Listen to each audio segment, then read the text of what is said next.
Միգին անտեսանելի կյանք է վարում մայրաքաղաքի փողոցներում գրելով բեգորային հիշողություններ մի փափուկ արջուկ, որին պաշտպանում է այնպես, կարծես իր զավակը լինի։ Մի տղա ճանաչում է ծանոթ մեղեդին, որը երգում է անծանոթուհին մութ փողոցի անկյունում։ Մի ընտանիք կվերամիավորվի այն մեղեդու շնորհիվ, որը հաղթահարել է բաժանման ու տառապանքի տարիները։ Նախքան այս զարմանահրաշ պատմությունը լսելը, չմոռանաք բաժանորդագրվել ալիքին ավելի հուզիչ պատմությունների համար։ Մաղող անձրը թափվում էր Երանի բանուկ փողոցների վրա առաջացնելով փոքրիկ լճակներ, որոնց մեջ արտացոլվում էին խանութների նեոնային լույսերը։ Անձրանոցների ու վերարկուների տակ թաքնված շտապող անցորդների մեջ մի միայնակ կերպար դանդաղ քայլում էր հրելով ժանգոտած սուպերմարկետի սայլակը։ Սայլակի անիվները ջռում էին թաց ասֆալտի վրա արձակելով մի մելամաղձոտ ձայն, որը խառնվում էր քաղաքային երթեկության աղմուկին։ Անահիտը չգիտեր իր անունը։ Նա չէր հիշում, թե երբ էր սկսել այսպես ապրել, ոչ էլ գիտեր, թե որտեղից է եկել։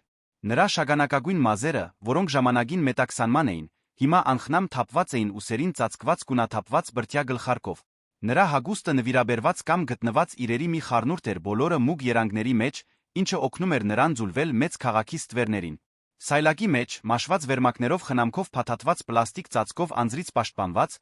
գտնվում էր նրա ամենաթանկ գանձը մի շագանակագույն փափուկ արջուկ, որը մաշվել էր ժամանակից ու ջերմությունից։ Նա նրան Արշակ էր անվանում, թե չգիտեր, թե ինչու էր այդ անունը բնականորեն հայտնվել իր շուրթերին։ Խաղալիքը նրա միակ հաստատունն էր, միակ բանը, որ ստիպում էր նրան զգալ, որ դեռ իմաստ կա շարունակելու։ Երբ հոգնածություն անտանելի էր դառնում, Անահիտը ապաստան էր փնտրում շենքերի քիվերի կամ գամուրջների տակ։ Այնտեղ, հեռու քննադատական հայացքներից, նա սայլակից հանում էր Արշակին, մեղմորեն օրորում երգում մի երգ, որը բխում էր իր հոգու խորքից։ Դու իմ առն ես, իմ միակ առը։ Դու ինձ երջանկացնում ես, երբ երկինքը մոխրագույն է։ Մեղեդին հոսում էր բնականորեն, կարծես իր էության մի մասնիկը լիներ, թե նա չէր հիշում, թե որտեղից է այն սովորել։ Այդ հատուկ գիշերը, երբ անձրն ուժեղացավ, Անահիտը ապաստան էր գտել կենտրոնի անկյուններից մեկում։ Այդ վայրը գտնվում էր մի շքեղ հյուրանոցի մի պատկերասրահի միջ անտեսանելի սահման երկու լիովին տարբեր աշխարհների միջ։ Նա հենվեց աղյուսե պատին, Արշակին սեղմեց կրծքին, սկսեց ցածրաձայն երգել, նրա ձայնը դողում էր ցրտից մի անբացատրելի կարոտից։ Փողոցի մյուս կողմում Երան Գրանդ հյուրանոցը եռում էր կյանքով։ Բարեգործական երեկո էր, հասարակության հայտնի դեմքերը շքեղ մեքենաներով մտնում ու դուրս էին գալիս շենքից։ Նրանց թվում էր Արմեն Սարգսյանը, անշարժ գույքի ոլորտի հաջողակ գործարարը, ով լքում էր միջոցառումը իր 8-ամյա որդու Տիգրանի գնոջ Լուսինեի ուղեկցությամբ։ Արմենը 42 տարեկան, բարձրահասակ նրբագեղ տղամարդ էր։ Քունքերի մոտ հայտնված ջերմակ մազերը նրան առանձնահատուկ տեսք էին տալիս։ Լուսինեն, որը մի քանի տարով փոքր էր, նրբակազմ կին էր շիկահեր մազերով, որոնք հավաքված էին նրբաջաշակ սանրվածքով։ Երկուսն էլ թանկարժեք հագուստով ունեին այն վստահ կեցվածքը, որը բնորոշ է մայրաքաղաքի ամենաբարձր շրջանակներին սովոր մարդկանց։ Տիգրանն իր հերթին դիտող երեխա էր հետաքրքրասեր շագանակագույն աչքերով, հոր պես մուգ մազերով։ Ի տարբերություն իրեն ուղեկցող մեծահասակների, նա իրեն լիովին հարմարավետ չէր զգում այդ պաշտոնական միջավայրում։ Նա նախընտրում էր տանը անցկացրած պահերը իր խաղալիքներով խաղալը կամ Լուսինեի պատմած հեքիաթները լսելը քնելուց առաջ։ Մինչ քայլում էին դեպի մեքենան, Արմենն ու Լուսինեն քննարկում էին միջոցառման մանրամասները, խոսելով հաստատված գործարար կապերի բարեգործության համար հավաքված գումարների մասին։ Տիգրանը լուր հետում էր նրանց անփույթ օրորելով մի փոքրիկ փափուկ արջուկ, որը միշտ իր հետ էր վերցնում։ Այդ խաղալիքը նրա հավատարիմ ընկերն էր դեռ շատ փոքր տարիքից մի նվեր, որը նա ստացել էր այնպիսի հանգամանքներում, որոնք լիովին չէր հիշում։ Հենց այդ պահին գիշերային քամին նրանց հասցրեց մի ծանոթ մեղեդի։ Մի գնոջ ձայն փխրուն, բայց քաղցր, մեղմորեն երգում էր մութ անկյունում։ Դու իմ առն ես, իմ միակ առը։ Տիգրանը կտրուկ կանգ առավ, ինչը ստիպեց ծնողներին հարցական հայացքով շրջվել դեպի նրան։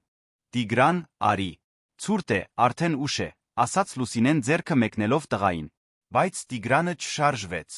Նրա աչքերը սերված էին այն ուղությամբ, որտեղից գալիս էր երգը, նրա կրծքում ինչ-որ բան սկսեց տարօրինակ կերպով բաբախել։ Այդ մեղեդին, այդ ձայնը, յուրաքանչյուր բառի արտասանության այդ հատուկ ձը ամեն ինչ կարծես արթնացնում էր հիշողություններ, որոնք նա կարծում էր, թե ընդմիշտ մոռացել է։ Հայրիկ, շշնջաց Տիգրանը, նրա ձայնը հազիվ էր լսվում քաղաքի աղմուկի մեջ։ Հայրիկ, լսում ես։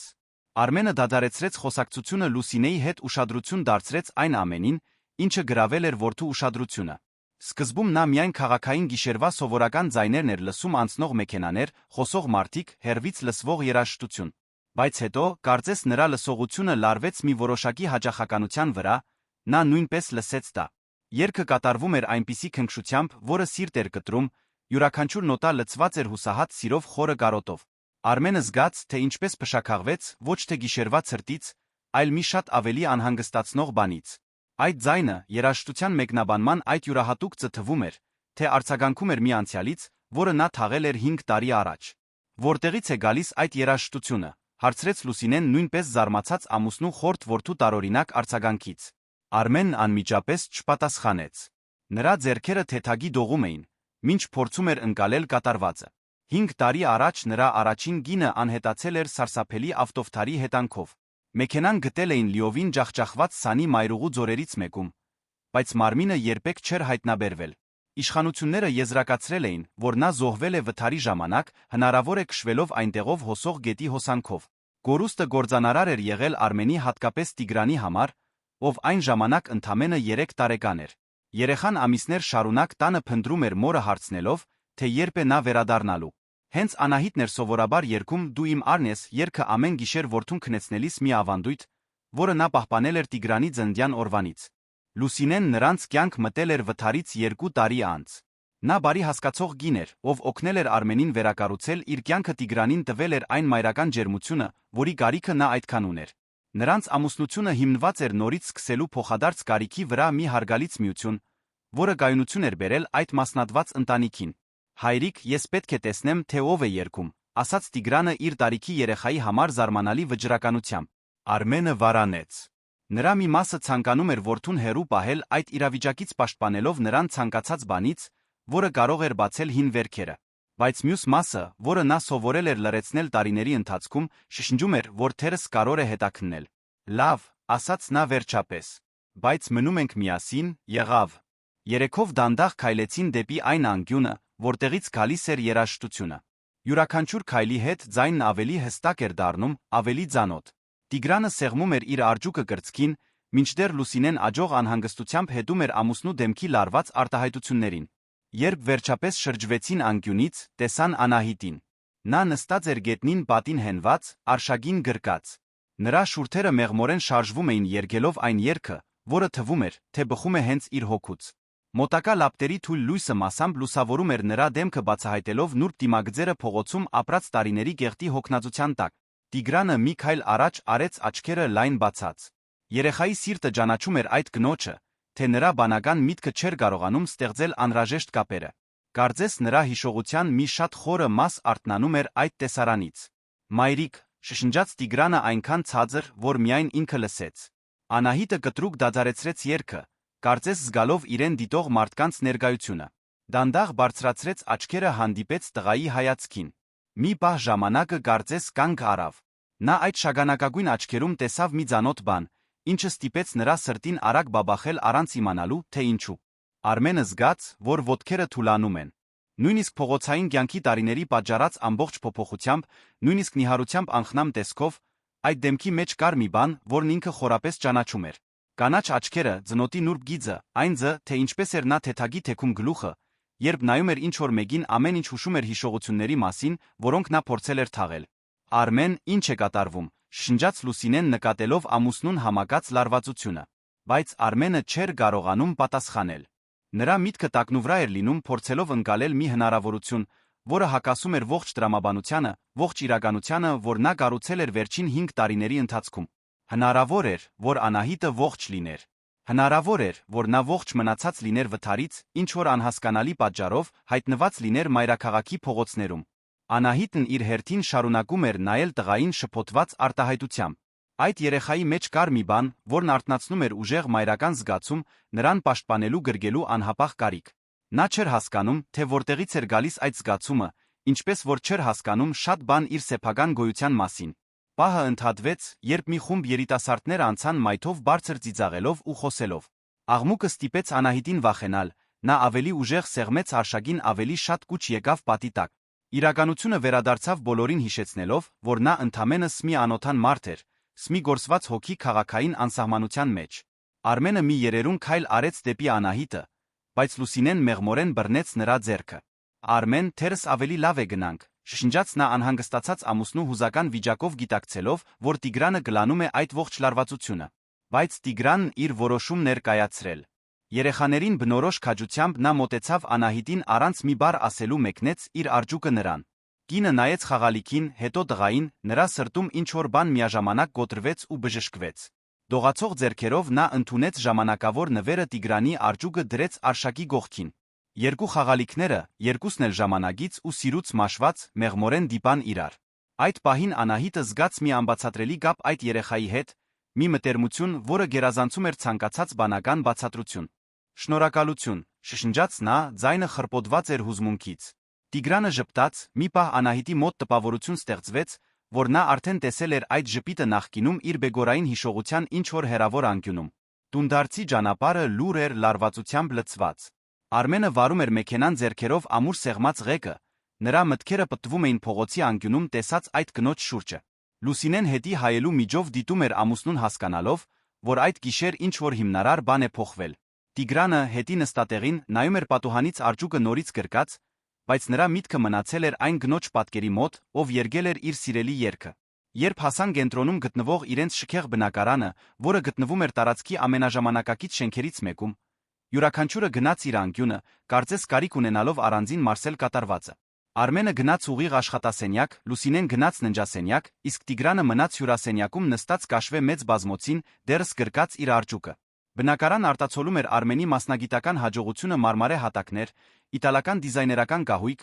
պատերին արվեստի գործեր քաղաքի համայնապատկերը հատակից առաստաղ ձգվող պատուհաններից։ Ամեն ինչ կազմակերպված էր նրբաջաշակ մի միջավայր, որը շնչում էր կայունությամբ բարգավաճմամբ։ Բայց այդ գիշեր այդ ողջ շքեղությունը թվում էր անտարբեր այն խառը հույզերի առջ, որոնք տիրել էին բնակիչներին։ Արմենը փակվեց աշխատասենյակում դողացող ձեռքերով բացեց պահարանը, որտեղ պահում էր կարոր փաստաթղթերը։ Խորքում մի տուփի մեջ, որը տարիներով չէր բացել, պահված էին նախկին կյանքի իրերը ընտանեկան լուսանկարներ, Անահիտի հետ ամուսնության փաստաթղթերը, վթարի մասին հաշվետվությունները։ Նա ամեն ինչ պահել էր այնտեղ որպես հիշողությունները պահպանելու միջոց, բայց առանց դրանց ամեն օր արերեսվելու հարկադրանքի։ Լուսանկարները ցույց էին տալիս մի ջարագայթող Անահիտի փայլուն մազերով լուսավոր ժպիտով։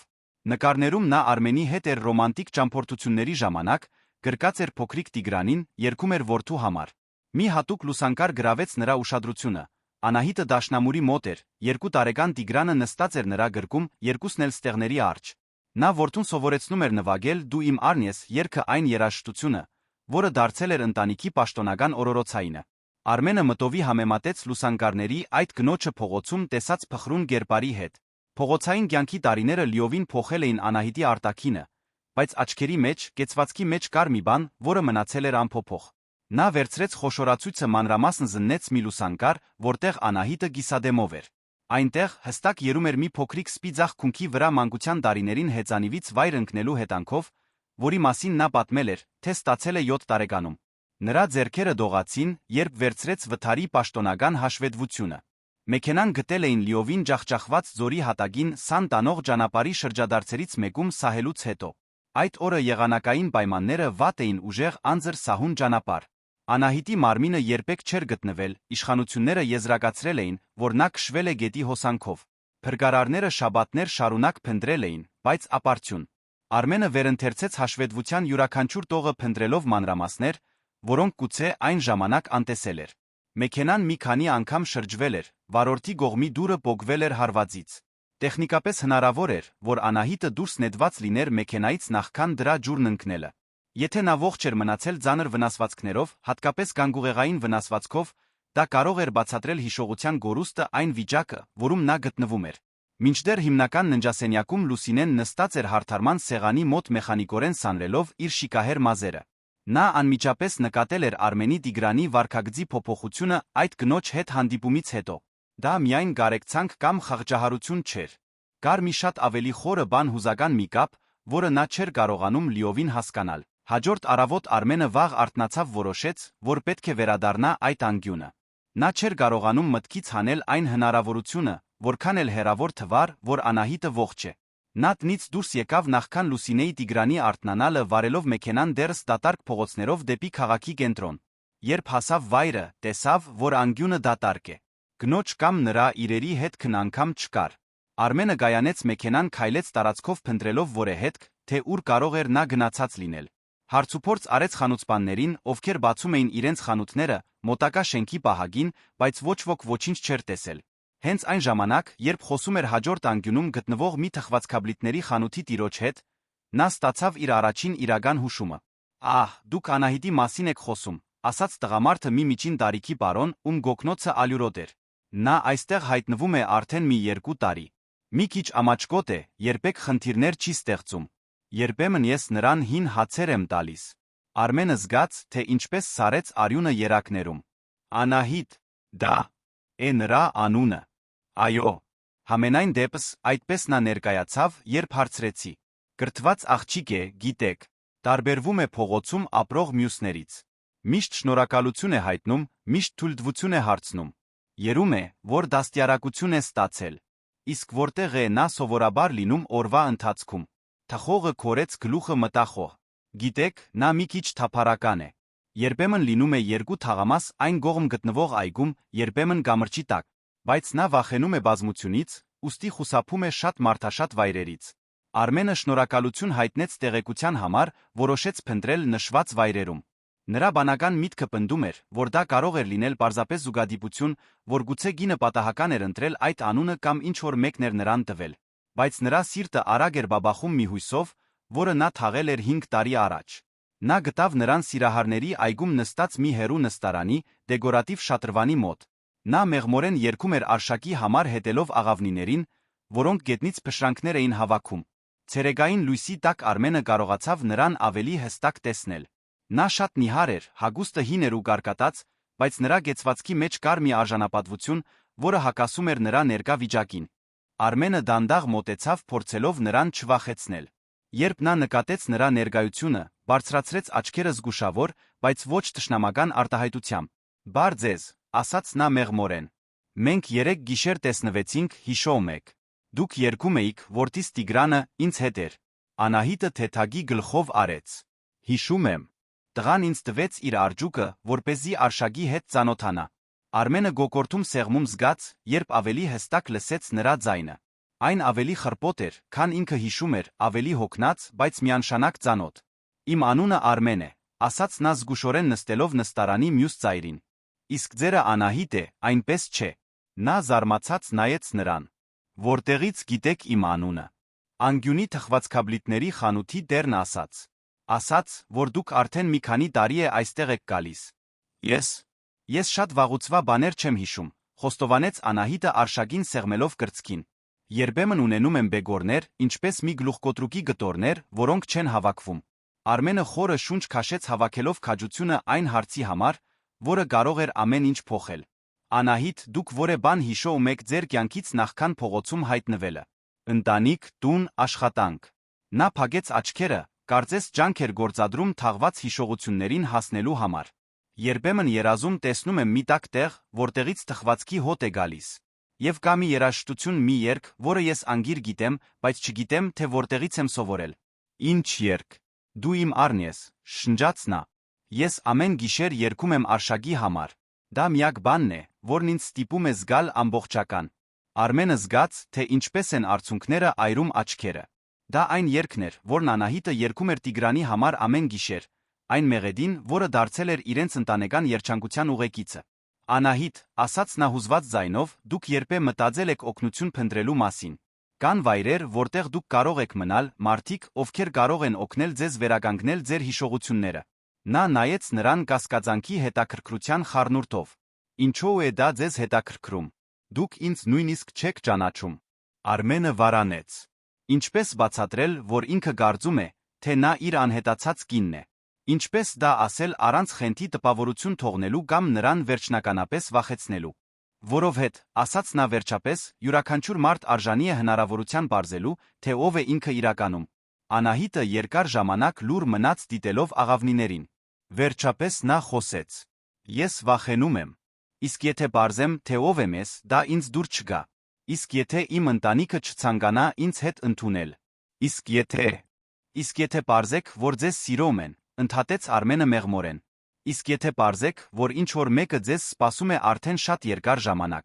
Նա նայեց նրա աչքերի մեջ, Արմենը տեսավ մի բան, որը խորապես ճանաչեց։ Այն արտահայտությունը, որն Անահիտն ունենում էր, երբ կարոր որոշում էր կայացնում հոնքերի այն թեթ կիտումը, որը հուշում էր, որ նա ուշադիր գշրադատում է իր տարբերակները։ Դուք ճանաչում եք ինչ-որ մեկին, ով կարող է ինձ օգնել, հարցրեց նա վերջապես։ Արմենը գլխով արեց զգալով սրտի արագ բաբախյունը։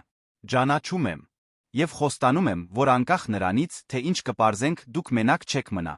Անահիտը ավելի ամուր գրկեց Արշակին, կարծես քաջություն խնդրելով իր հավատարիմ ընկերոջից։ Հետո, հազիվ լսելի ձայնով, ասաց.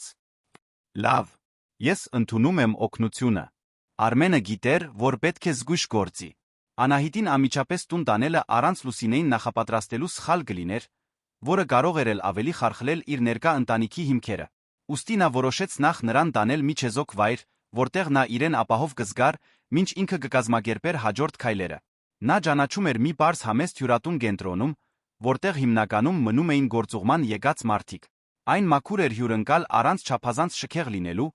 որը կարող էր Անահիտին անհարմար վիճակի մեջ դնել։ Արմենը վճարեց մի շաբաթվա համար տիրոջը բացատրելով, որ օգնում է մի ծանոթի, ով դժվարությունների մեջ է։ Շատ բան չէ, ասաց նա Անահիտին բացելով փոքրիկ, բայց հարմարավետ սենյակի դուռը։ Բայց կա մաքուր անգողին, առանձին լոքարան, դուք կկարողանաք մնալ այստեղ, մինչ մենք ամեն ինչ կկազմակերպենք։ Անահիտը վարանելով ներս մտավ դերս Արշակը ձեռքին շուրջը, նայելով երախտագիտության ու կասկածանքի խառնուրդով։ Տարիներ շարունակ նա իրական անգողնում չէր քնել միշտ ապաստան գտնելով պատահական վայրերում։ Սեփական տարածք ունենալու միտքը, նույնիսկ եթե ժամանակավոր, միաժամանակ հանգստացնող էր վախեցնող։ Շնորհակալություն, շշնջաց նա Արշակին խնամքով դնելով մահճակալին։ Բայց ես վճարելու հնարավորություն չունեմ։ Մի անհանգստացեք դրա մասին հիմա, ընդհատեց Արմենը։ Միակ բանը, որ կարող է, ձեր ապահովությունն է։ Վաղը ես մեկին կբերեմ ձեզ հետ զրուցելու մի մարդու, ով կարող է օգնել ձեր հիշողությունների հարցում։ Արմենը զանգահարել էր Անին Նյարդաբանի, ով մասնագիտացած էր գլխուղեղի վնասվածքների ոլորտում, ում հետ ծանոթացել էր մի քանի տարի առաջ ճանապարհատրանսպորտային պատահարների թեմայով մի դասախոսության ժամանակ։ Անին հայտնի էր հետվնասվածքային ամնեզիայով հիվանդների հետ իր աշխատանքով։ Արմենը զգում էր, որ նա լավագույն մարդը կլինի Անահիտի վիճակը գնահատելու համար։ Երբ Արմենն այդ օրը տուն հասավ, Լուսինեին Տիգրանին գտավ խոհանոցում։ Լուսինեն ընթրիք էր պատրաստում, իսկ Տիգրանը սեղանի շուրջ դասերն էր անում։ Այս տնային տեսարանը պետք է որ հանգստացնող լիներ, բայց Արմենը զգում էր այն խոսակցության ծանրությունը, որը պետք է ունենար։ Հայրիկ նորից գնացել է իր այն տիկնոջը փնտրելու, որը երգում էր, հարցրեց Տիգրանը հենց տեսավ նրան ցույց տալով երեխաներին բնորոշ սրատեսությունը։ Արմենը նայեց Լուսինեին, ով դադարեցրել էր կերակուրը խառնելը ու շադիր հետում էր նրանց։ Այո, Տիգրան, գնացել էի, եւ գտա նրան։ Որտեղ է նա հիմա, պնդեց տղան։ Մի ապահով տեղում, որտեղ կարող է լողանալ, տաք ուտելիք ուտել հանգստանալ։ Լուսինեն ձեռքերը սրբեց սրբիչով մոտեցավ։ Արմեն, մենք պետք է խոսենք։ Առանձին։ Տիգրանը զգաց օդում տիրող լարվածությունը, հնազանդորեն վերցնելով իր դասագրքերը, գնաց իր սենյակ։ Երբ մնացին մենակ, Լուսինեն ձեռքերը խաչեց կրծքին նայեց ամուսնուն։ Ինչ է կատարվում, Արմեն։ Եվ ինձ մի փորձիր խաբել։ Ես քեզ բավականաչափ երկար եմ ճանաչում, որպեսզի հասկանամ, երբ ինչ-որ բան քեզ խորապես անհանգստացնում է։ Արմենը խորը շունչ քաշեց։ Լուսինեն արժանի էր անգեղծության, նույնիսկ եթե ճշմարտությունը կարող էր անդառնալիորեն բարդացնել իրենց կյանքը։ Ես կարծում եմ, որ այդ կինը կարող է լինել Անահիտը։ Իմ առաջին կինը։ Հաջորդած լռությունը ծանր էր լի հետանքներով։ Լուսինեն հենվեց խոհանոցի սեղանին մարսելով ստացած տեղեկությունը։ Արմեն, դա դու ինձ ասում ես, որ հավատում ես, թե Անահիտը ողջ է, որ նա փրկվել է վթարից։ Գիտեմ, թե ինչպես է դա հնչում։ Գիտեմ, որ խենթություն է թվում։ Բայց Լուսինե, դու չտեսար, թե նա ինչպես նայեց Տիգրանին։ Դու չլսեցիր նրա ձայնը, երբ երգում էր այդ երգը։ Եվ այսօր պարզեցի, որ նրա անունը Անահիտ է նույն անունը։ Անահիտը սովորական անուն է, առարկեց Լուսինեն փորձելով պահպանել բանականությունը։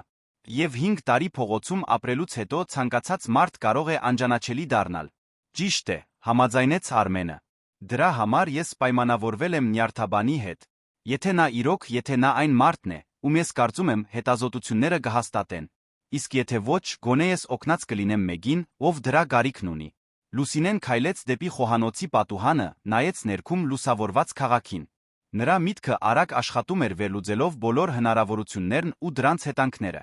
Իսկ եթե դա նա է, Արմեն, եթե իրոք Անահիտն է, ինչ կլինի մեզ հետ, մեր ամուսնության հետ, Տիգրանի հետ։ Արմենը մոտեցավ ձեռքերը դրեց կնոջ ուսերին։ Չգիտեմ, Լուսինե։ Անգեղծ ասած չգիտեմ։ Միակ բանը, որ գիտեմ չեմ կարող անտեսել այս հնարավորությունը։ Չեմ կարող ապրել կյանքիս մնացած մասը ինքս ինձ հարցնելով իսկ եթե։ Լուսինեն շրջվեց նրան նայելու համար, Արմենը նրա աչքերում արցունքներ տեսավ։ Ես միշտ գիտեի, որ դու դեռ սիրում ես նրան։ Միշտ գիտեի, որ մեր ամուսնությունը կառուցվել է սգի առաջ գնալու անհրաժեշտության վրա։ Բայց ես սովորեցի սիրել քեզ, Արմեն։ Եվ սովորեցի սիրել Տիգրանին այնպես, կարծես իմ որդին լինի։ Եվ ես երախտապարտ եմ դրա համար, Լուսինե։ Դու մեզ կայունություն տվեցիր, երբ մենք դրա կարիքն ունեինք։ Դու սեր վերադարձրեցիր մեր տուն։ Դրանցից ոչինչ չի մոռացվի, անկախ նրանից, թե ինչ կլինի։ Այդ նույն գիշերը, երբ Անահիտը տարիների ընթացքում իր առաջին տաք լոգանքն էր ընդունում, նա նայեց հյուրատան լոքարանի մշուշապատ հայելուն։ Արտացոլված դեմքը նիհար էր ժամանակի հետքերով, բայց այդ դիմակձերի մեջ կար մի ծանոթ բան։ Կարծես նայում էր մեկի աղավաղված տարբերակին, ում ժամանակին լավ էր ճանաչում։ Նրա ձեռքերը մեխանիկորեն անցան թաց մազերի միջով, նա զարմացավ անելով մի շարժում, որը բնական էր թվում։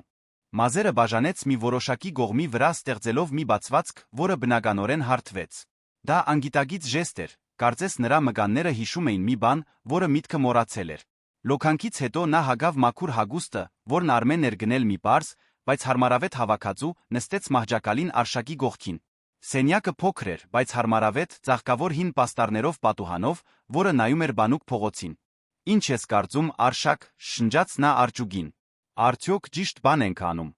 Ինչպես միշտ, Արշակը լուռ մնաց, բայց նրա հանգստացնող ներկայությունը բավարար էր։ Անահիտը պառկեց փափուկ մահճակալին մաքուր վերմակը քաշելով մինչ կզակը։ Տարիների ընթացքում առաջին անգամ նա իրեն ֆիզիկապես ապահով էր զգում, բայց նրա միտքը անհանգիստ էր լի երազների հիշողությունների բեկորներով, որոնք կարծես ուզում էին մագերես դուրս գալ։ Գիշերվա ընթացքում նա սովորականից ավելի վառ երազներ տեսավ։ Տեսավ իրեն մի արոտ խոհանոցում նախաճաշ պատրաստելիս, մինչ մի փոքրիկ երեխա խաղում էր հատագին։ Լսեց ծիծաղ, խոսակցություններ, դաշնամուրի ձայն, որը գալիս էր մյուս սենյակից։ Զգաց ծանոթ հոտեր թարմ սուրճ, տապակած հաց, տղամարդու օծանելիք։ Նա մի քանի անգամ արթնացավ ապագողմնորոշված, փորձելով հասկանալ, թե որտեղ էին ավարտվում երազները սկսվում իրական հիշողությունները։ Այդ պատկերների մեջ կար անհանգստացնող մի մտերմություն։ Կարծես դրանք մի կյանքի գտորներ լինեին, որն ինքը լիովին մոռացել էր։ Հաջորդ առավոտ Արմենը եկավ անի ուղեկցությամբ մոտ 40 տարեկան մի կին, ում մոխրագույն մազերը հավաքված էին գործնական սանրվածքով, ով գրում էր համեստ շրջանակով ակնոց։ Նա իր հետ բերել էր կաշվե թղթապանակ փաստաթղթերով նյարդաբանական գնահատման հիմնական սարքավորումներով։ Անահիտ, սա Անին է, ներկայացրեց Արմենը։ Նա բժիշկ է գօգնի ձեզ հասկանալ, թե ինչ է պատահել ձեր հիշողության հետ։ Անին մոտեցավ ջերմ, բայց պրոֆեսիոնալ ժպիտով։ Բար ձեզ, Անահիտ։ Արմենն ինձ մի փոքր պատմել է ձեր իրավիճակի մասին։ Կցանկանայի զրուցել ձեզ հետ, եթե դեմ չեք։ Անահիտը վարանելով գլխով արեց։ Դուք կարող եք պարզել, թե ով եմ ես։ Կարող եմ փորձել օգնել ձեզ բացահայտել, թե ով եք դուք միշտ եղել, դիվանագիտորեն պատասխանեց Անին։ Բայց ամենակարևորը համոզվելն է, որ դուք լավ եք զգում, անկախ նրանից, թե ինչ կպարզենք ձեր անցյալի մասին։ Սկզբնական գնահատումը մեղմ էր, բայց մանրակրկիտ։ Անին հարցեր տվեց Անահիտի բեկորային հիշողությունների, նրա սովորությունների, տարբեր գրքրիչների նկատմամբ նրա արձագանքների մասին։ Նա զննեց մարմնի վրայի սպիներն ու հետքերը փնտրելով հին ֆիզիկական վնասվածքների ապացույցներ։ Դուք հետաքրքիր սպի ունեք ձախ քունքի վրա, նկատեց Անին։ Հիշում եք, թե ինչպես եք այն ստացել։ Անահիտը մեխանիկորեն դիպավ այդ տեղին։ Երբեմն տեսնում եմ մի երեխայի պատկեր, ով վայր է ընկնում հեծանիվից։ Բայց չգիտեմ դա ես եմ, թե։ Տեսել եմ, որ դա պատահում է մեկ ուրիշի հետ։ Անին նշանակալից հայացք փոխանակեց Արմենի հետ, ով նշել էր այդ սպին որպես ապացույցներից մեկը, որն իրեն համոզել էր, որ այդ կինը կարող է լինել իր կինը։ Իսկ ինչ կասեք հմտությունների մասին, շարունակեց Անին։ Հիշում եք, որ կարողանայիք որե հատուկ բան անել։ Նվագել որե գործիք, պատրաստել որե գերագուր, խոսել այլ լեզուներով։ Անահիտը մի պահ մտածեց։ Երբեմն, երբ դաշնամուր եմ տեսնում, ցանկություն եմ ունենում նստել նվագել։ Եվ կա մի թխվածքի բաղադրատոմս, որը երբեմն հայտնվում է մտքումս, բայց երբեք չեմ փորձել պատրաստել։ Արմենը զգաց սրտի արագ բաբախյունը։ Անահիտը տաղանդավոր սիրողական դաշնակահար էր եղել։ Նրա շոկոլադե թխվածքը հայտնի էր ընտանիքի ընկերների շրջանում։ Ինչպիսի թխվածք, հարցրեց Անին։ Շոկոլադե, եփովի կրեմով գլազուրով։ Տարօրինակ է, որովհետև ես կարող եմ պատկերացնել բաղադրատոմսի յուրաքանչյուր քայլը։ բայց չեմ հիշում, որ երբ է պատրաստած լինեմ։ Խորհրդատվությունը տեց գրեթե 2 ժամ, վերջում Անին խնդրեց առանձին խոսել Արմենի հետ։ Նրանք դուրս եկան հյուրատան միջանցք Անահիտին թողնելով Արշակի հետ սենյակում։ Ինչ ես կարծում, հարցրեց Արմենը անհանգիստ։ Անին հանեց ագնոցը խնամքով սրբեց այն նախքան պատասխանելը։ Կան մի քանի հնարավորություններ։ Նա միանշանակ գրել է ինչ-որ նշանակալից գանգուղեղային վնասվածք, դա պարզ երում է նրա ամնեզիայի բնույթից։ Անձնական հիշողությունների ընտրողական գորուստը, պահպանելով շարժողական հմտություններն ու ընդհանուր գիտելիքները, բնորոշ է ուղեղի վնասվածքի որոշակի տեսակների։ Բայց հնարավոր է, որ նա լինի այն մարդը, ում ես կարծում եմ։ Հնարավոր է, այո։ Ֆիզիկական ապացույցները, որոնք դու նշեցիր, սպին, որոշակի արձագանքները, երաժշտական հմտությունները, այդ ամենը հաստատում են քո վարկածը։ Բայց Արմեն, մենք պետք է շատ զգույշ լինենք։ Եթե նա իրոք քո գինն է, հիշողությունների վերականգնման գործընթացը կարող է լինել ցավոտ երկարատ։ Ինչ ես խորհուրդ տալիս։ Նախ, ես կնշանակեմ ավելի մանրամասն նյարդաբանական հետազոտություններ։ Մրտ, հատուկ ճանաչողական թեստեր։ Նա առաջարկում եմ, որ նա սկսի մասնագիտացված հոգեբանական թերապիա։ Եվ Անին վարանեց։ Եվ եթե դու իրոք հավատում ես, որ նա Անահիտն է, թերս ժամանակն է դնդ թեստ անելու։ Դա միակ միջոցն է լիովին վստահ լինելու համար։ Արմենը գլխով արեց գիտակցելով, որ դա իրոք միակ վերջնական միջոցն էր իր կասկածները հաստատելու կամ հերքելու համար։ Կաս մեկ բան, ասաց Անին։ Եթե նա իրոք քո գինն է, որդուդ հետ հանդիպումը պետք է շատ խնամքով ծրագրվի։ Տիգրանը դեռ երեխա է, այս իրավիճակը կարող է շփոթեցնող ու ցավոտ լինել նրա համար։ Երբ Արմենը վերադարձավ սենյակ, Անահիտին գտավ պատուհանի մոտ նստած դիտելով փողոցի շարժը։ Նա մտախոհ էր թվում, գրեթե մելամաղձոտ։ Ինչպե՞ս եք ձեզ զգում, հարցրեց նա։ Շփոթված, խոստովանեց նա։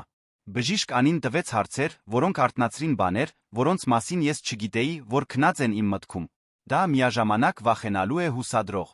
Արմենը նստեց մահճակալի եզրին նրա դիմաց։ Անահիտ, եթե դուք համաձայն եք, մենք կցանկանայինք որոշ հետազոտություններ անել,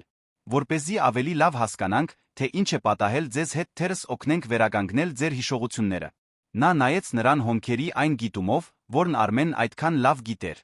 Իսկ հետազոտություններից հետո։ Ինչ կլինի հետո։ Հետո, ասաց Արմենը զգուշորեն, թերս դուք պարզեք, որ ունեք մի ընտանիք, որը երբեք չի դադարել ձեզ կարոտել։ Հաջորդ օրերն անցան սպասման անհանգստության մեջ։ Արմենը կազմակերպել էր մի շարք բժշկական հետազոտություններ մի մասնավոր կլինիկայում, մինչդեռ փորձում էր տանը պահպանել բնականոն վիճակը Տիգրանի համար։ Լուսինեն իր հերթին տատանվում էր հասկացողության բահերի իր ընտանիքի ապագայի վերաբերյալ խորը մտահոգության միջ։ Անահիտը հետազոտություններին ենթարկվեց լուր քաջությամբ, որը տպավորեց բոլոր ներգրավված մասնագետներին։ Մարտն ի հայտ բերեց հին գանգուղեղային վնասվածքի հետքեր, որոնք համապատասխանում էին մոտ 5 տարի առաջ տեղի ունեցած ծանր վթարի։ Ուղեղի հյուսվածքների վրա կային սպիներ, որոնք բացատրում էին նրա մասնագի ամնեզիան վթարից հետո առաջին տարիներին նոր երկարատ հիշողություններ ձևավորելու դժվարությունը։ Զարմանալի է, թե ինչպես է մարդու ուղեղը կարողանում հարմարվել, բացատրեց Անին Արմենին արդյունքները վերլուծելուց հետո։ Վնասված հատվածները մասնագիորեն փոխհատուցվել են այլ շրջանների կողմից, ինչը նրան թույլ է տվել պահպանել հիմնական ֆունկցիաները, նույնիսկ որոշ բարդ հմտություններ, ինչպիսին երաժշտությունն է։ Դնդ թեստի նմուշը վերցվեց զգուշորեն սովորական արյան հետազոտության ժամանակ։ Արմենը տրամադրել էր իր Տիգրանի նմուշները համեմատության համար, հիմա մնում էր միայն սպասել արդյունքներին, որոնք պատրաստ պետք է լինեին 10 օրվա ընթացքում։ Սպասման այդ ժամանակահատվածում մի անսպասելի բան պատահեց։ Տիգրանը, ով չէր տեսել Անահիտին սկզբնական հանդիպման գիշերվանից հետո, սկսեց ավելի համառ հարցեր տալ նրա մասին։ Հայրիկ, ինչու էր այդ տիգինը ապրում փողոցում, հարցրեց նա հինգշաբթի օրվա ընթրիքի ժամանակ։ Արմենը արագ հայացք փոխանցեց Լուսինեի հետ նախքան պատասխանելը։ Երբեմն մարդիկ հայտնվում են դժվար իրավիճակներում, Տիգրան։ Վթարներ, հիվանդություններ, խնդիրներ, որոնք ստիպում են նրանց կորցնել իրենց տներն ու ընտանիքները։ Բայց նա մենակ էր։ Եվ երգում էր մեր երգը։ Մեր երգը, հարցրեց Լուսինեն մեղմորեն։ Այո, այն երգը, որը մայրիկն էր երգում ինձ համար, երբ ես փոքր էի։ Դու իմ առն ես։ Արմենը զգաց սրտի սեղմում։ Տիգրանը հազվադեպ էր ինքնաբուխ հիշում Անահիտին, երբ անում էր դա, միշտ նրան դիմում էր որպես մայրիկ, երբեք անունով։ Տիգրան, ասաց Արմենը զգուշորեն, դու կցանկանայիր նորից տեսնել այդ տիկնոջը։ Զրուցել նրա հետ։ Տղայի աչքերը փայլեցին։ Կարելի է։ Լուսինեն սեղանի տակից մեղմորեն դիպավ Արմենի ձեռքին զգուշության նշան տալով։ Նրանք խոսել էին հանդիպման հնարավորության մասին, բայց դեռ վստահ չէին ճիշտ պահի հարցում։ Թերս դա լավ գաղափար է, անսպասելիորեն ասաց Լուսինեն։ Եթե նա դժվարությունների մեջ է, մի փոքր ընկերակցությունը կարող է օգնել։ Արմենը երախտագիտությամբ նայեց կնոջը։ Չնայած իրավիճակի ողջ լարվածությանը, Լուսինեն ցուցաբերում էր հոգու վեհություն, որը տպավորում էր նրան։ Հաջորդ շաբաթ օրը Արմենը Տիգրանին տարավ հյուրատուն Անահիտին այցելելու։ Նա վերջին օրերն օգտագործել էր ֆիզիկապես վերականգնվելու համար, տարբերությունն ակնհայտ էր։ Նրա մազերը մաքուր էին սանրված, նա մի փոքր քաշ էր հավաքել, նոր հագուստը նրան ավելի նման էր դարձնում այն մարդուն, ով նա եղել էր տարիներ առաջ։ Երբ Տիգրանը մտավ սենյակ գրկած իր արջուկը, Անահիտը զգաց մի անբացատրելի հուզմունք։ Այդ տղայի քայլվածքի մեջ, նրա դեմքի լուրջ արտահայտության մեջ, արջուկը բռնելու ձի մեջ կար մի շատ հարազատ բան։ «Բար ձեզ», ասաց Տիգրանը ամաչկոտ, «դուք ինձ հիշում եք»։ «Հիշում եմ, իհարկե», պատասխանեց Անահիտը կքանստելով երեխայի հասակին հավասարվելու համար։ «Դու այն բարի տղան ես, ով թույլ տվեց իր արջուկին ծանոթանալ Արշակի հետ»։ Տիգրանը ժպտաց մոտեցավ։ «Ինչպես է զգում Արշակը»։ Նրան դուր եկավ իրական մահճակալին քնելը։ Հարցը խորապես հուզեց Անահիտին, ով հասկացավ, որ այս տղան բնազդաբար հասկանում էր իր վիճակը առանց քննադատության։ Շատ դուր եկավ։ Եվ նա ասաց, որ քո ընկեր արջուկը շատ քաջ է։ Նա անուն ունի, ասաց Տիգրանը մեկնելով խաղալիքը։ Անունը Գուգո է։ Ես նրան ստացել եմ, երբ շատ փոքր էի։ Անահիտը վերցրեց Գուգոին ուշադիր զննեց։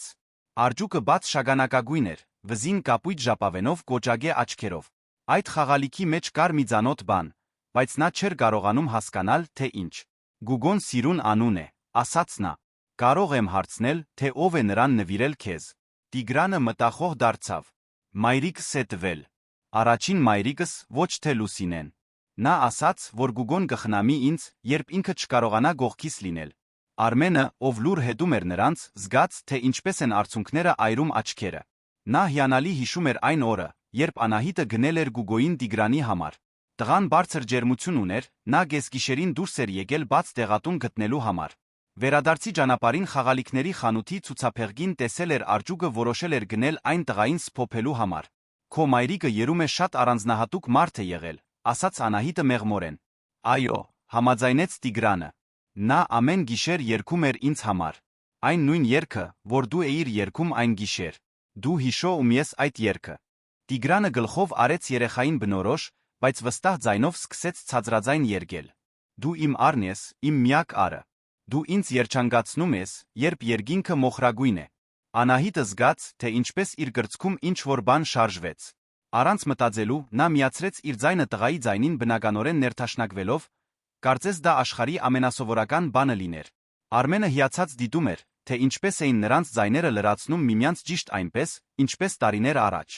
Երբ երգն ավարտվեց, Տիգրանը նայեց Անահիտին իր տարիքի համար անսովոր լուրջ հայացքով։ Դու ճիշտ նրա պես ես երգում, ասաց նա պարզապես։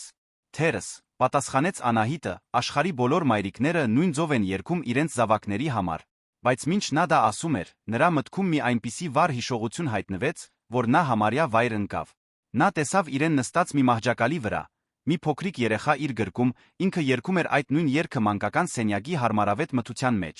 Նա կարող էր զգալ երեխայի մաշկի հոտը, նրա փոքրիկ մարմնի ջերմությունը, նրա մազերի փափկությունը։ Արմենը նկատեց Անահիտի դեմքի անմիջական փոփոխությունը։ Լավ եք ձեզ զգում։ Ես մի պատկեր տեսա։ Մի հիշողություն, կարծում եմ,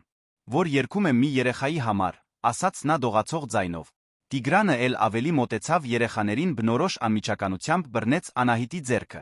Դա ինձ համար էր։ Անահիտը նայեց այդ ծանոթ շագանակագույն աչքերին, զգաց մի անբացատրելի վստահություն,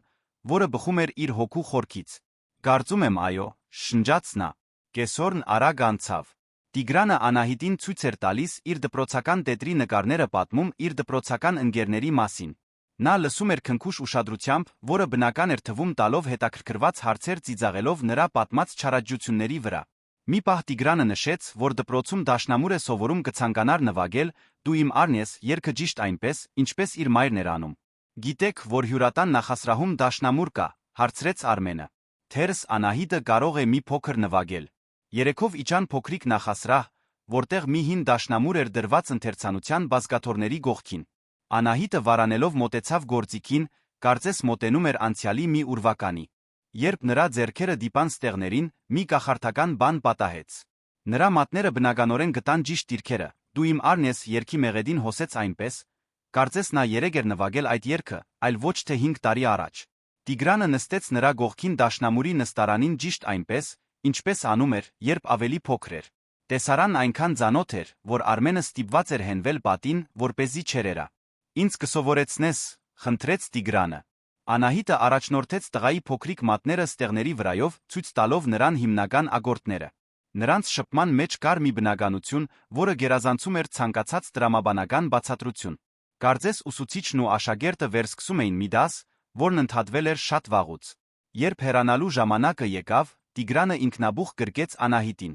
Նա նույնպես գրկեց տղային, Արմենը տեսավ լուր արցունքները, որոնք հոսում էին նրա դեմքով։ Կարող եմ վաղը էլի գալ, հարցրեց Տիգրանը։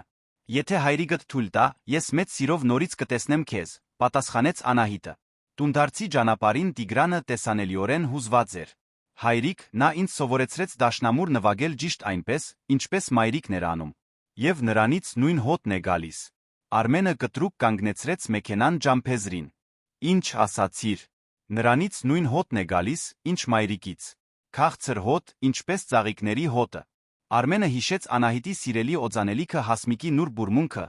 որը նա օգտագործում էր ամեն օր։ Անհնար էր, որ տարիներ շարունակ փողոցում ապրած մարդը պահպանած լիներ այդ հատուկ օծանելիքի որե հետք։ Եթե միայն, երբ տուն հասան, Լուսինեին գտան հյուրասենյակում սպասելիս անհանգիստ դեմքով։ Ինչպես անցավ, հարցրեց նա։ Նա ամեն ինչով մայրիկի պես է, ասաց Տիգրանը ոգորված։ Նույն ձով է երգում, նույն ձով է նվագում, նույնիսկ նույն հոտն ունի։ Լուսինեն Տիգրանի գլխի վրայով նայեց Արմենին, նա նրա աչքերում տեսավ այն գիտակցումը, որ իրավիճակը դուրս է եկել պարզ զուգադիպություն լինելու սահմաններից։ Այդ գիշեր, երբ Տիգրանը քնել էր, Արմենը Լուսինեին պատմեց կեսօրվա բոլոր մանրամասները։ Նա լսում էր լուր կլանելով յուրաքանչյուր տեղեկություն։ Դնթի արդյունքները պետք է գան հաջորդ շաբաթ, ասաց Արմենը վերջապես։ Գիտեմ, պատասխանեց Լուսինեն ցածրաձայն։ Եվ կարծում եմ ես արդեն գիտեմ, թե ինչպիսին են լինելու դրանք։ Արմենը զարմացած նայեց նրան։ Դու վստահ ես։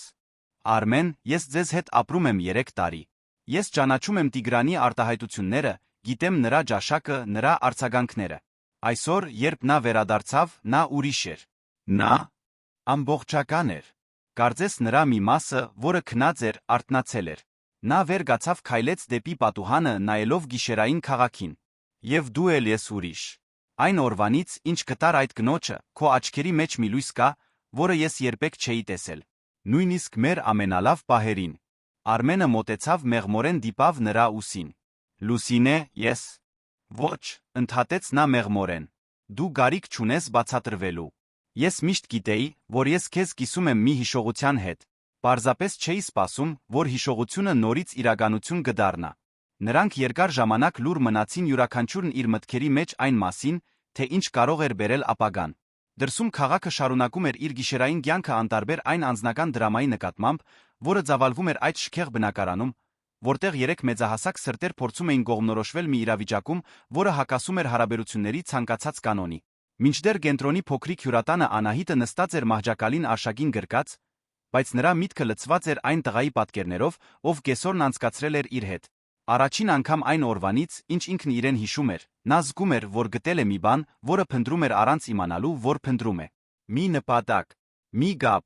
մի ընտանիք։ Դնթի պատասխանը եկավ մի անձրոտ երեքշաբթի նմուշների վերցնելուց ուղիղ 10 օր անց։ Անին առավոտյան զանգահարեց Արմենին խնդրելով անմիջապես գալ իր աշխատասենյակ։ Նրա ձայնի տոնը խնամքով վերահսկված էր, բայց Արմենը զգաց մի թաքնված հուզմունք, որը ստիպեց իր սրտին արագ բաբախել։ Կցանկանայիք որը մեկին բերել ձեզ հետ, հարցրեց Անին հեռախոսով։ Այս տեսակ նորությունները ավելի լավ է լսել հուզական աջակցության ներքո։ Արմենը նայեց Լուսինեին, ով խոհանոցում սուրճ էր խմում։ Նա աշխատանքից մի քանի օր արձակուրդ էր վերցրել պատճառաբանելով հրատապ ընտանեկան հարցերը։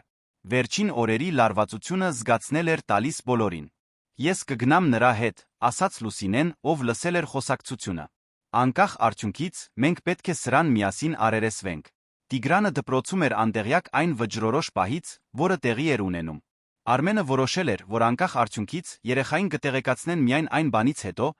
երբ մեծահասակները ժամանակ կունենան Մարսելու ծրագրելու, թե ինչպես հայտնել ճշմարտությունը։ Անիի աշխատասենյակում արդյունքներով կնքված ծրարը սեղանին էր։ Անին նրանց ընդունեց լուրջ, բայց կարեգից արտահայտությամբ. Նախքան բացելը, ուզում եմ, որ դուք իմանաք, որ անկախ արդյունքից, Անահիտը մեծ աջակցության գարիք կունենա։ Եթե հաստատվի, որ նա իրոք քո կինն է, Արմեն, վերաինտեգրման գործընթացը կլինի բարդ երկարատ։ Իսկ եթե ոչ, նա դեռս մի մարդ է, ով օգնության գարիք ունի իր կյանքը վերակառուցելու համար։ Արմենն ու Լուսինեն գլխով արեցին բռնելով միմյանց ձեռքը փոխադարձ աջակցության ժեստով, որը վեր էր իրենց իրավիճակի բարդություններից։ Անին բացեց ծրարը արագ կարդաց փաստաթուղթը։ Նրա դեմքի արտահայտությունը հաստատեց այն, ինչ բոլորն արդեն գիտեին իրենց սրտի խորքում նախքան նրա բառեր արտասանելը։ Դնթն 99.9% ճշգրտությամբ հաստատում է, որ Անահիտ անունով հայտնի կինը իրականում Անահիտ Սարգսյանն է, Արմենի կինը, Տիգրանի կենսաբանական մայրը։ Հաջորդած լռությունը խորն էր լի հակասական հույզերով։ Արմենը զգաց թեթության, երախտագիտության սարսափի մի ալիք միաժամանակ։ Լուսինեն ավելի ամուր սեղմեց նրա ձեռքը, մինչ լուր արցունքները գլորվում էին նրա դեմքով։ Ինչպես ենք հայտնելու նրան, հարցրեց Արմենը հուզված ձայնով։ Շատ զգուշորեն, պատասխանեց Անին։ Անահիտը 5 տարի անցկացրել է կառուցելով մի ինքնություն հիմնված ամնեզիայի վրա։ Պարզելը, թե ով է ինքն իրականում, կարող է լինել նույնքան ցավոտ, որքան հանգստացնող։ Առաջարկում եմ սկսել աստիճանաբար թույլ տալով, որ հիշողությունները բնականորեն վերադառնան։ Իսկ Տիգրանը, ինչպես բացատրել 8-ամյա երեխային, որ իր մայրը, ում նա կարծում էր, թե ընդմիշտ կորցրել է, ողջ է։ Անին հառաչեց. Երեխաներն ավելի տոկուն են, քան մենք պատկերացնում ենք, Արմեն։ Տիգրանն արդեն ցույց է տվել բնազդային կապ Անահիտի հետ։ Մարտահրավերը կլինի օգնել նրան հասկանալ, թե ինչու նա ավելի շուտ տուն չի վերադարձել։ Լուսինեն, ով լուր էր մնացել, վերջապես խոսեց. Իսկ ես, ո՞րն է իմ դերն այս պատմության մեջ։ Ձեր դերը, ասաց Անին մեղմորեն, այն է, ինչ դուք կընտրեք, որ լինի։ Դուք առանցքային նշանակություն եք ունեցել այս ընտանիքի հուզական վերականգնման գործում։ Դա կարիք չունի փոխվելու, նույնիսկ նոր հանգամանքների դեպքում։ Բայց բոլորն էլ գիտեին, որ ամեն ինչ անդառնալիորեն փոխվել էր։ Արմենը որոշեց հայտնել ճշմարտությունը Անահիտին հենց այդ նույն օրը։ Երբ հասավ հյուրատուն, նրան գտավ հետի փոքրիկ այգում նստած փայտե նստարանին, հետելով ծաղիկներին, որոնք աճում էին անխնամ մարգերում։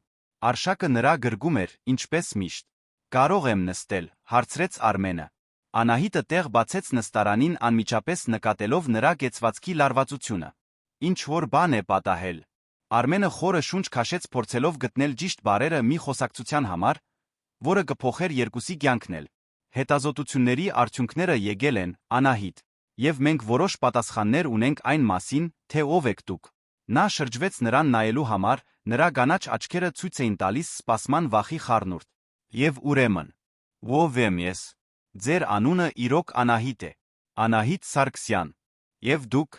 Արմենը վարանեց քաջություն հավաքելով։ Դուք իմ կինն եք։ Եվ Տիգրանի մայրը։ Աշխարհը կարծես կանգ առավ։ Անահիտը նայեց Արմենին այնպես, կարծես նա օտար լեզվով էր խոսում, փորձելով ընկալել տեղեկություններ, որոնք անհնար էին թվում։ Դա չի կարող ճիշտ լինել, շնջաց նա։ Եթե ես ձեր կինը լինեի, եթե նրա մայրը լինեի, ես կհիշեի։ Հնարավոր չէ նման բան մոռանալ։ Դուք շատ ծանր վթարի եք ենթարկվել 5 տարի առաջ, մեղմորեն բացատրեց Արմենը։ Ձեր մեքենան շրջվել է գետն ընկել։ Մենք կարծում էինք, թե դուք կարծում էինք, թե դուք ողջ չեք մնացել։ Բայց դուք ողջ եք մնացել գլխի ծանր վնասվածքներով, որոնք ազդել են ձեր հիշողության վրա։ Անահիտը կտրուկ վեր կացավ փոքրիկ շրջաններով քայլելով, մինչ փորձում էր կլանել տեղեկությունը։ 5 տարի։ Ես 5 տարի ապրել եմ փողոցում, մինչդեռ իմ ընտանիքը կարծում էր, թե ես։ Նա չկարողացավ ավարտել նախադասությունը։ Անահիտ, դուք պետք է հասկանաք, որ մենք ձեզ փնտրել ենք։ Շաբաթներ շարունակ փրկարարական ջոկատները սանրում էին գետը, ափերը, մոտակա ճանապարհները։ Երբ ոչինչ չգտանք, իշխանությունները եզրակացրին, որ դուք քշվել եք հոսանքով։ Բայց ես չեմ մեռել, ասաց նա ավելի շատ ինքն իրեն, քան նրան։ Ես ողջ եմ մնացել։ Մոռացել եմ, թե ով եմ։ Մոռացել եմ որդուս։ Մոռացել եմ քեզ։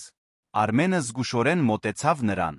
Կարևորն այն է, որ դուք ողջ եք։ Եվ հիմա մենք կարող ենք օգնել ձեզ վերակառուցել ձեր կյանքը, ձեր հիշողությունները։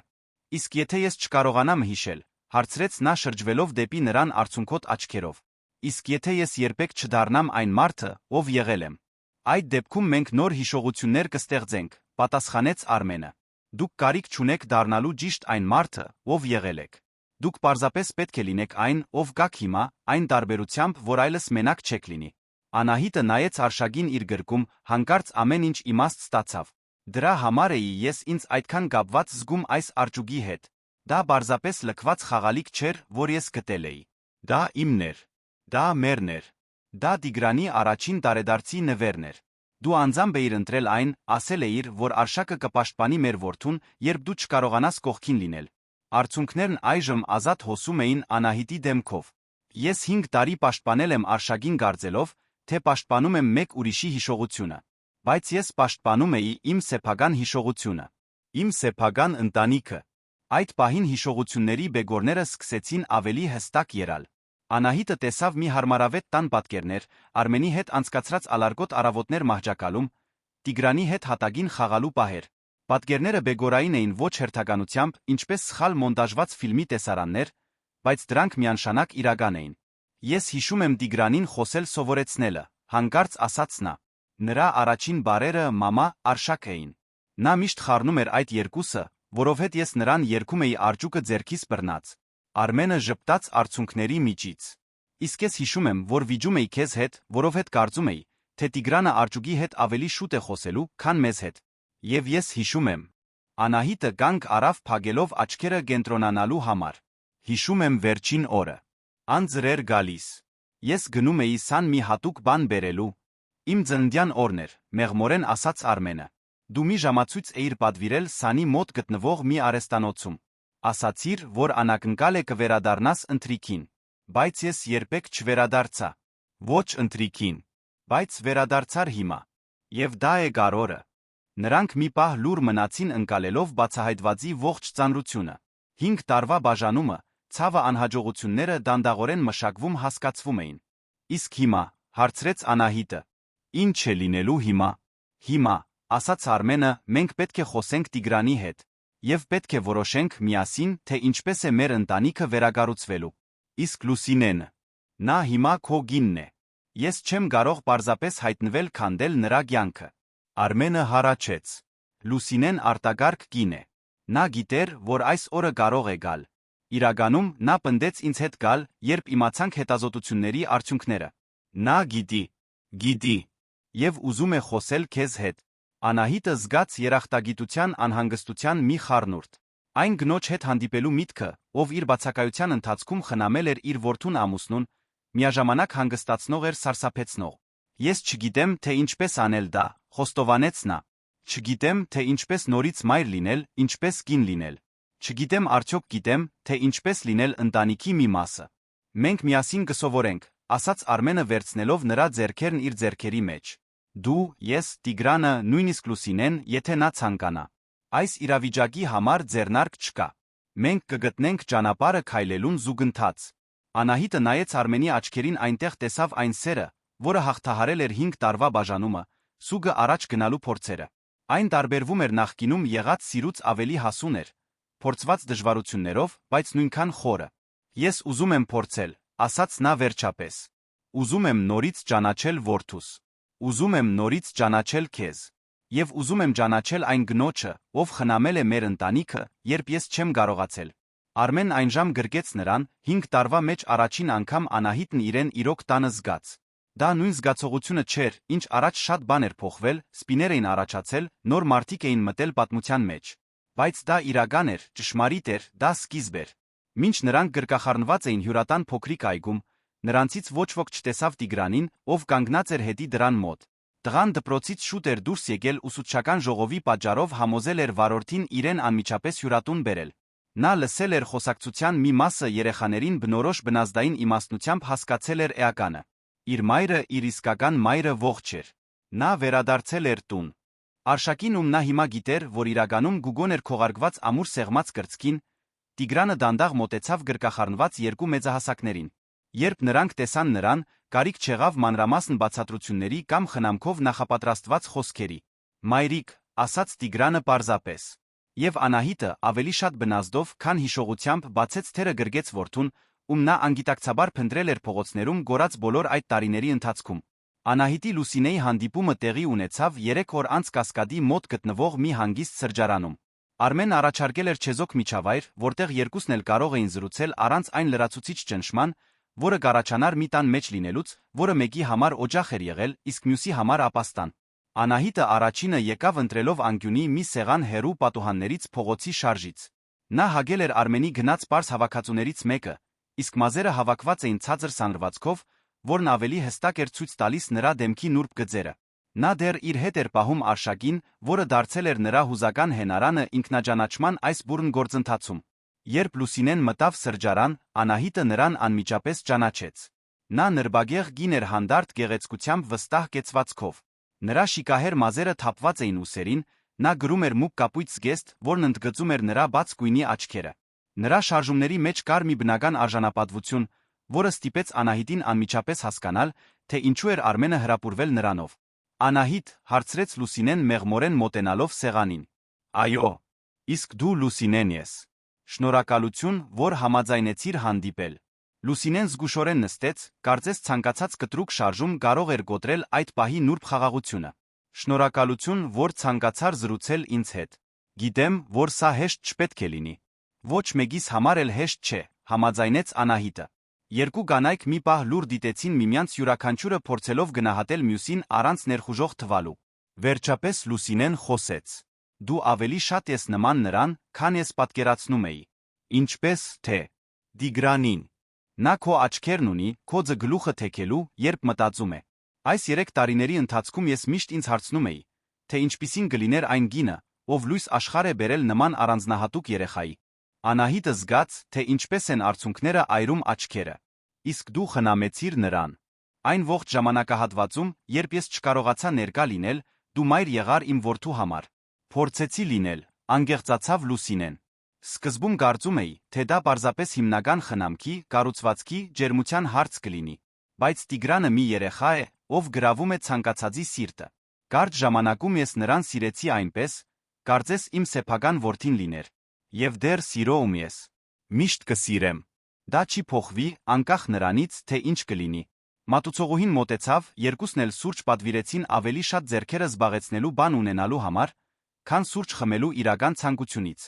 Երբ նորից մենակ մնացին, Անահիտը քաջություն հավաքեց տալու այն հարցը, որն իրեն տանջում էր։ Դու պայքարելով ու ես նրանց համար։ Այն ընտանիքի համար, որ միասին կառուցել եք։ Լուսինեն խորը հառաչեց նախքան պատասխանելը։ Վերջին օրերի ընթացքում շատ եմ մտածել այդ մասին։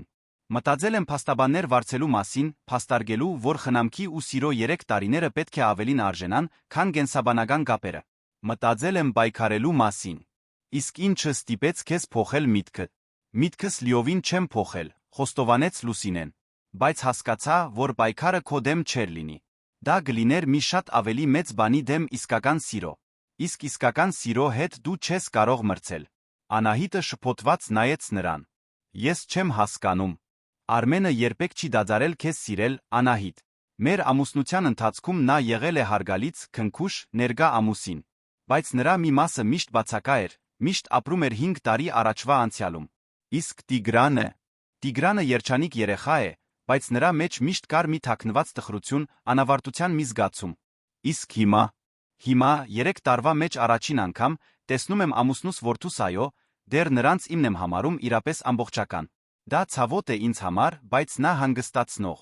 Նրանք գտան այն խաղաղությունը, որը ես երբեք չկարողացա տալ նրանց։ Երկու կանայք լուր մնացին գլանելով Լուսինեի բարերի ծանրությունը։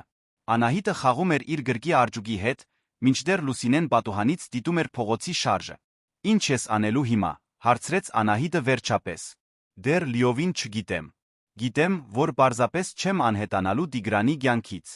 Նա արժանի է իրեն սիրող բոլոր մարդկանց կողքին ունենալուն։ Ինչ վերաբերում է Արմենին, նա վարանեց։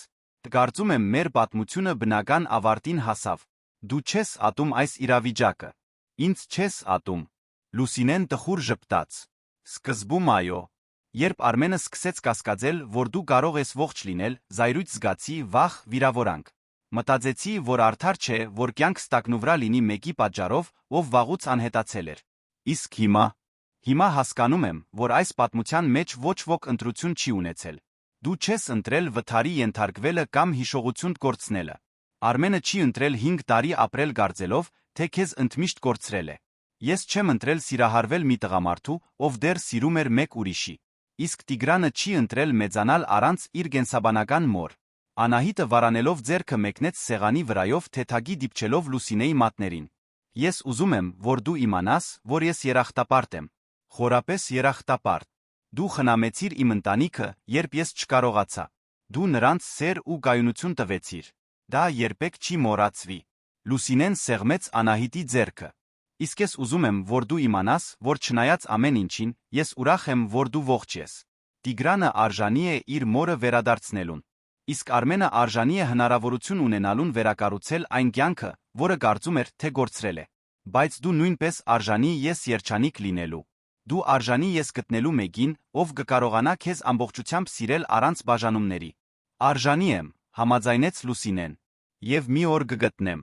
Բայց հիմա իմ առաջնահերթությունն է համոզվել, որ այս անցումը հնարավորինս սահուն լինի Տիգրանի համար։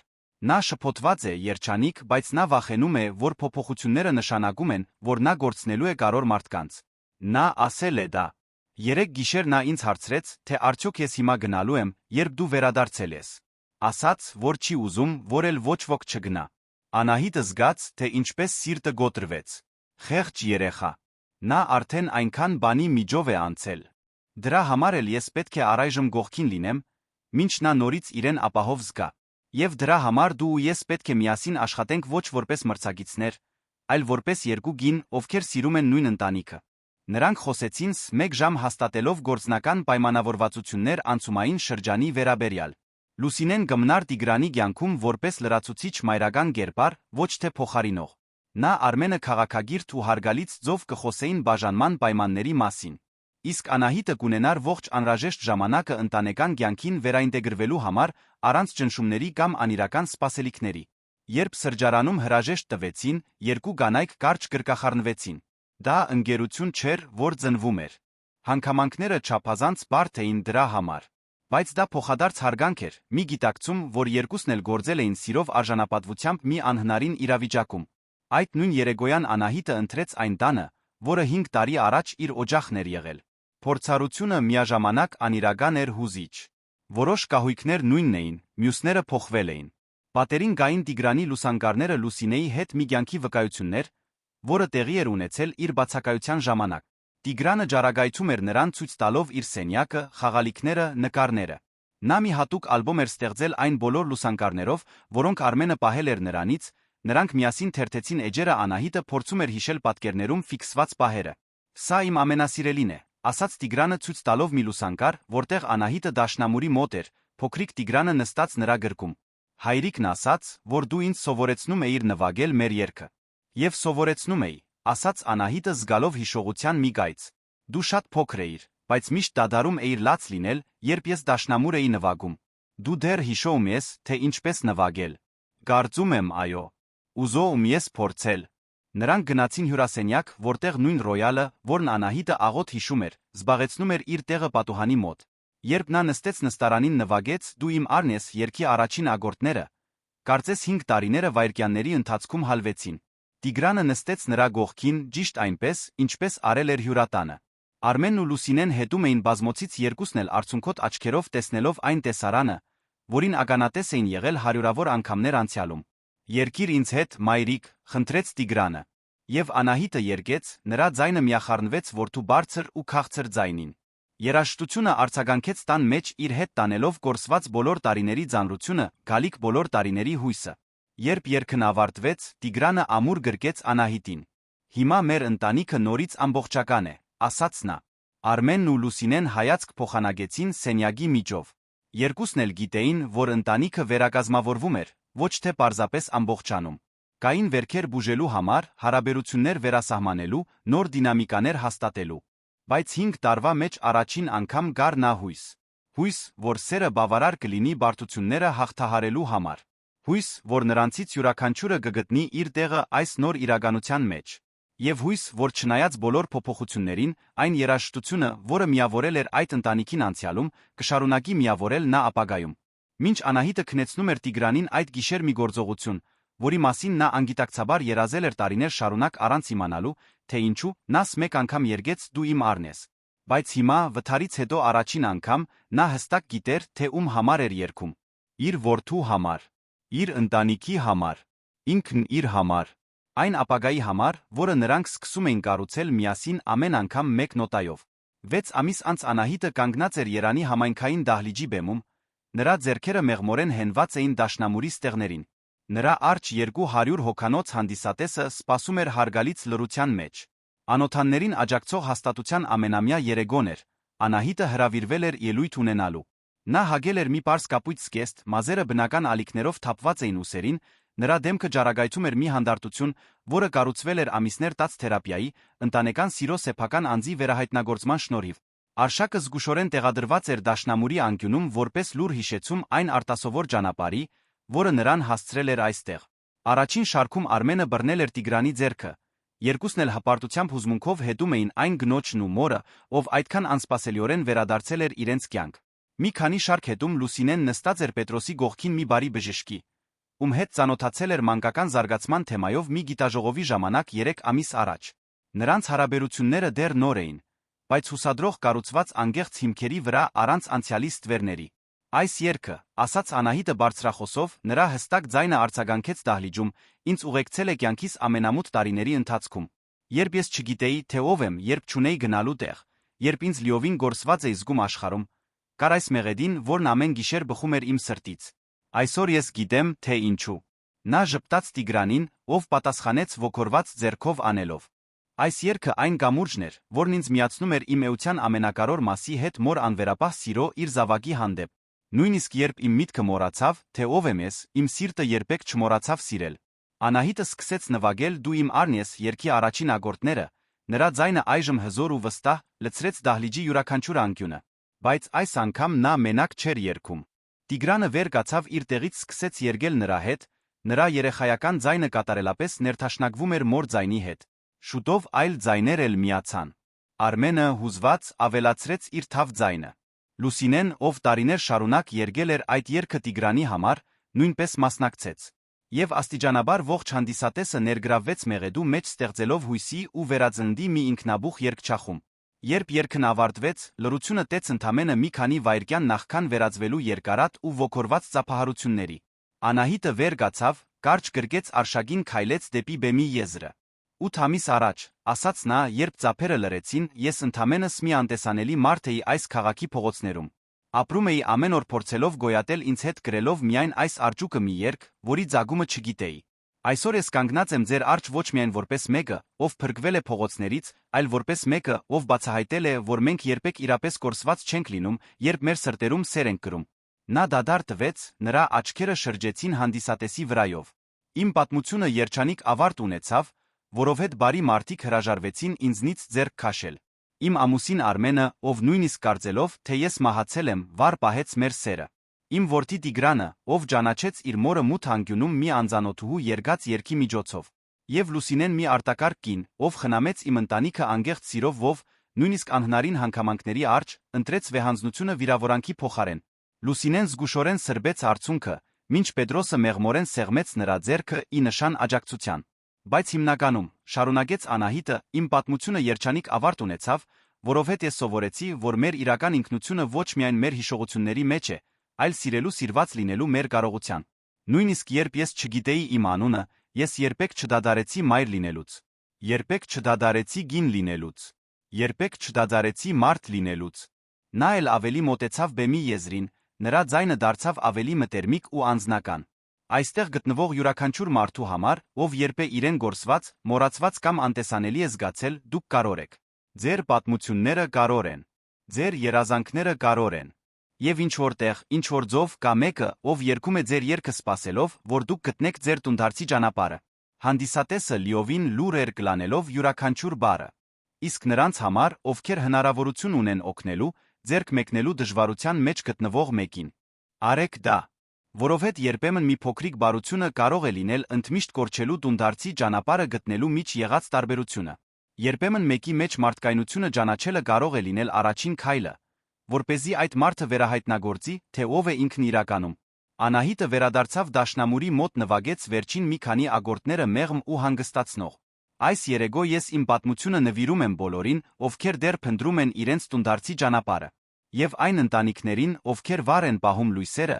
նույնիսկ երբ սպասումը անվերջ է թվում։ Որովհետ իսկական սերը երբեք չի հանձնվում։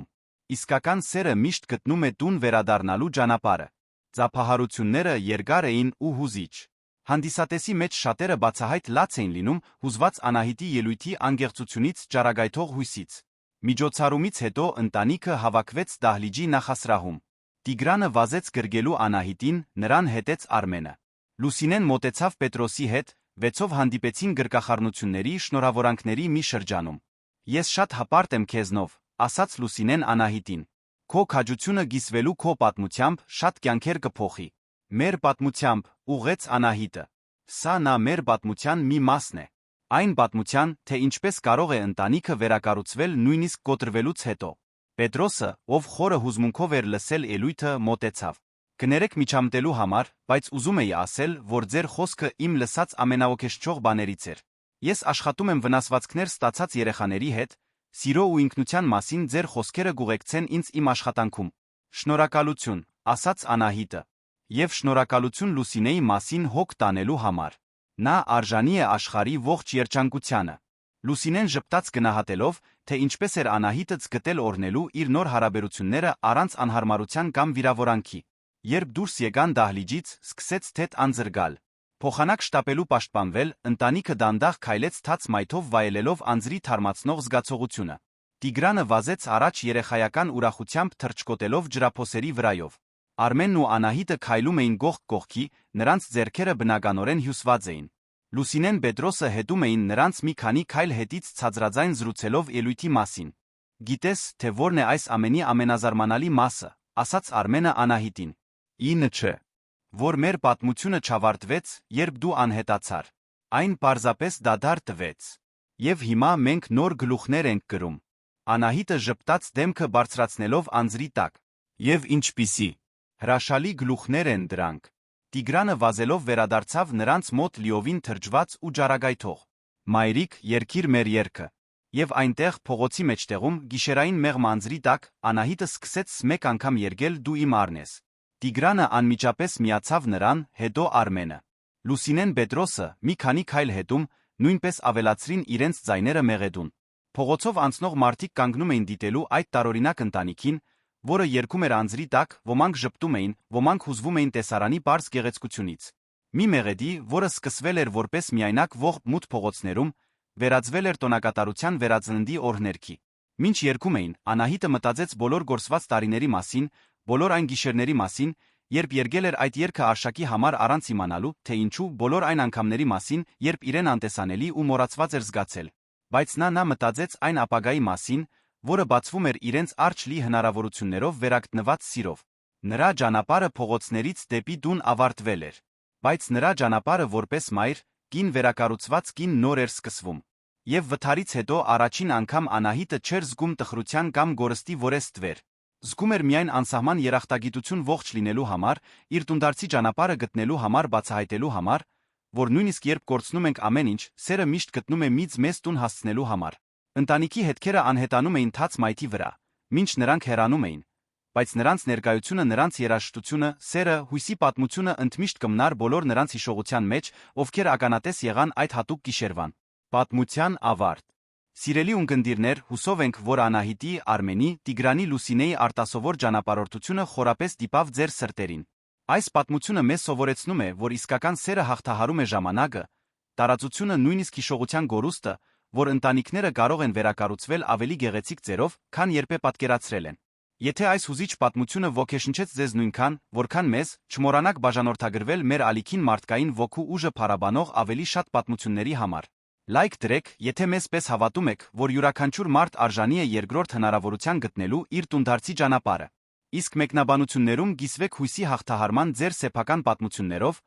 որովհետև յուրաքանչյուր ձայն կարևոր է, յուրաքանչյուր պատմություն արժանի է լսվելու։ Մինչ մեր հաջորդ հուզիչ հանդիպումը։